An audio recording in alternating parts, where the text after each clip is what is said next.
যে প্রতিবাদে নামছেন যে আপনাদের ভূখণ্ড দখল হয়ে গিয়েছে, তো এই ভূখণ্ড দখল কারা করেছে আর কি কারণে করেছে এই কাজগুলো? এখন আমাদের এই জমি জমাগুলো জোর করে দখল করতেছে।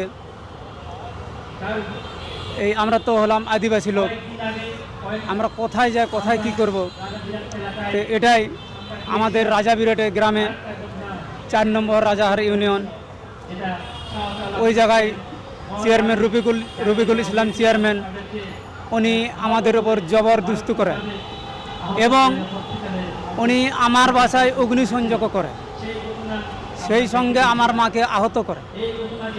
আহত করার পর ওনাকে মেডিকেলে নিয়ে যায়।